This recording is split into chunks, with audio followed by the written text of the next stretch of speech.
California, land of sunshine, seas, oceans.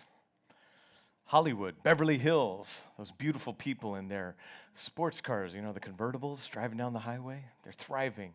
They're living wonderful lives. They're lucky. I wasn't so lucky. I didn't grow up on that side of the hill. I grew up in a little different neighborhood. It's a little tough where I grew up. Got bullied a lot. We grew up in poverty. I started using drugs at 11 years old. That's how tough it was over there. Abuse, neglect. And then my little brother committed suicide. And I thought, you just can't get any more unlucky than that. I've broken it. You know, there's no chance for me. So I gave up, and I just kind of invested myself in drug use. I figured, well, if I'm going to be broken, I might as well really be broken. Steal my little moments of pleasure wherever I could. See, that's a victim mentality.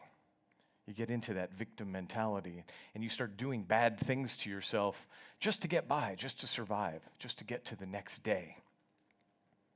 It culminated at about age 22, and I woke up one morning looking at my hands, and I could swear that I did enough drugs that I was dissolving the molecular bonds that held me together. I was disintegrating right before my very eyes. Now, you can call that amphetamine-induced psychosis if you like. But to me, it was very real. And I thought, if I did one more bad thing, if I did one more drug, that's it. I'm over the edge. I'm going to die. And I got scared, but it's not the kind of scared where you're like really afraid. It was more like, I want to live. But how? How to live? See, when you're a victim, when you've been hurt, and you adopt that mentality, you get stuck. I mean, really stuck.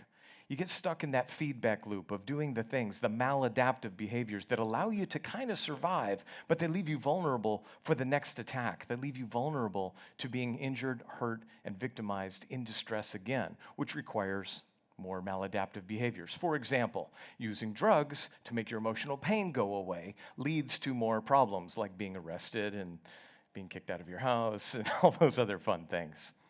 So the goal, though, is to get out of that mentality into the other side, into thriving.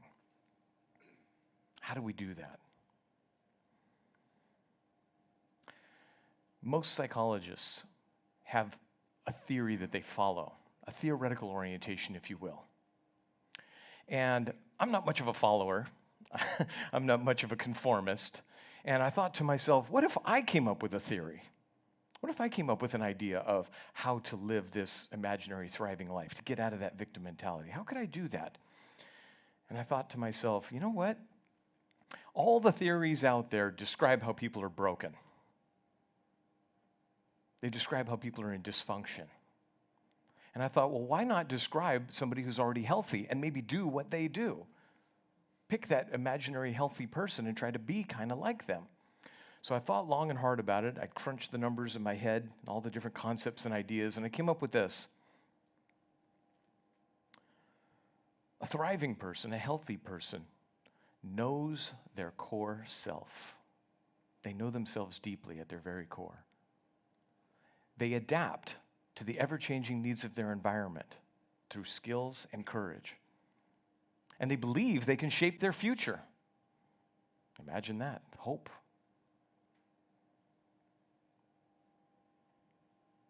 What are we going to do? How are we going to do it? How are we going to apply that principle? Henry David Thoreau described a mass of men leading lives of quiet desperation. How true that was 100 years ago and how true that is today. Most people living lives of quiet desperation. Something's got to give. Something's got to change. I was running the LA Marathon in 2013. I was pretty proud of myself. I'd kind of turned my life around a bit. And I met this woman there. Wonderful woman. Had a pink shirt on. And she was telling me how she was running this race in honor of the fact that she was now cancer-free for 5 years.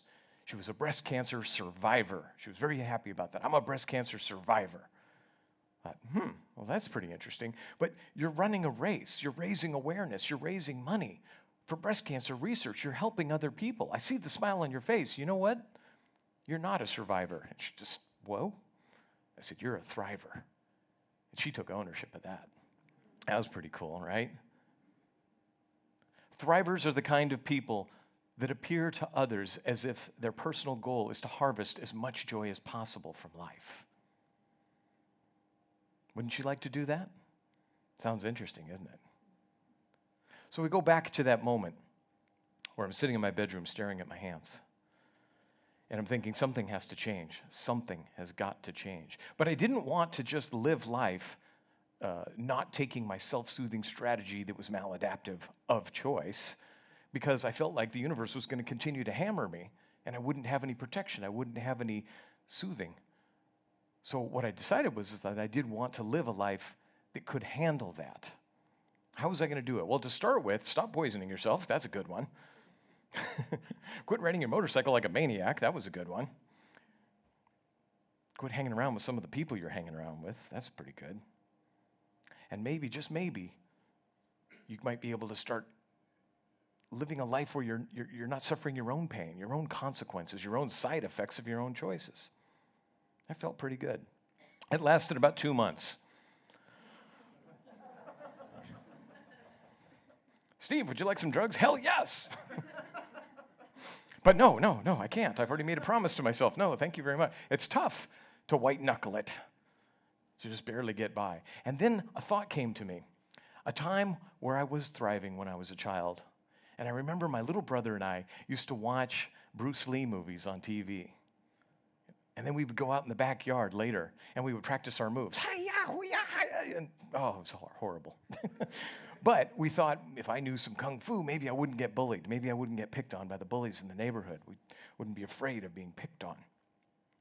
Never happened. But now here I am thinking, what am I going to do now?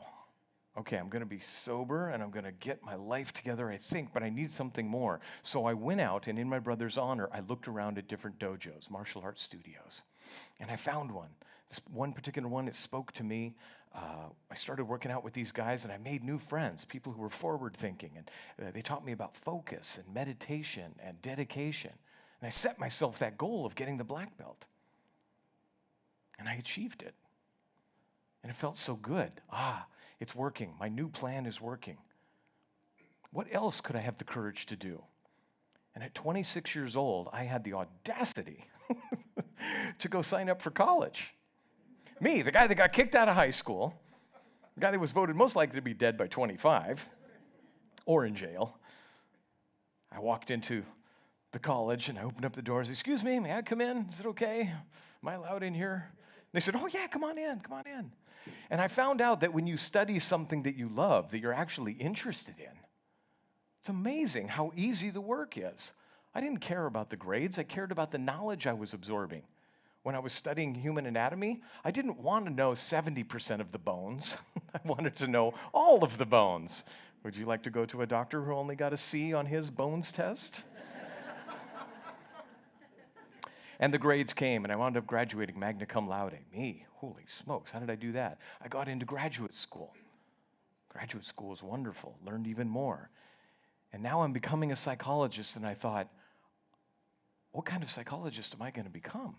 I don't want to become the picture of a psychologist, that caricature. You know, the guy with the tweed jacket with the little suede elbow patches on. How does that make you feel? Didn't want to be that guy. I wanted to be authentic to my true spirit. The Psych on the Bike. It's kind of an odd combination, isn't it? A psychologist biker. Seems to work for me. But I think the main thing that I really wanted, I wanted to become the kind of psychologist that my brother could have talked to. It's important.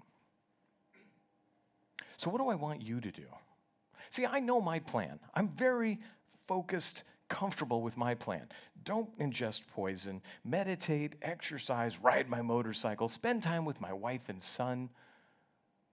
I have a pretty good life. I feel like I'm pretty much thriving.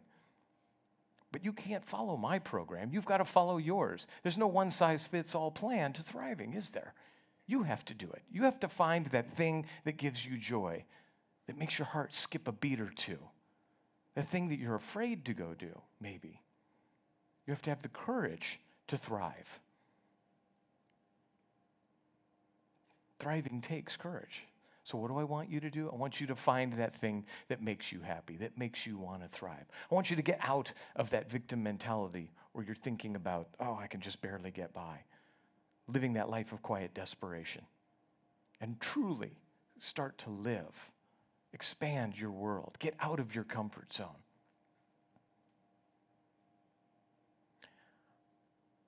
I'm going to get on my bike and feel the wind in my hair, the rumble of the engine underneath me, the lean of the curves, and I will be in my bliss. What courageous act are you going to do that allows you to thrive? Thank you.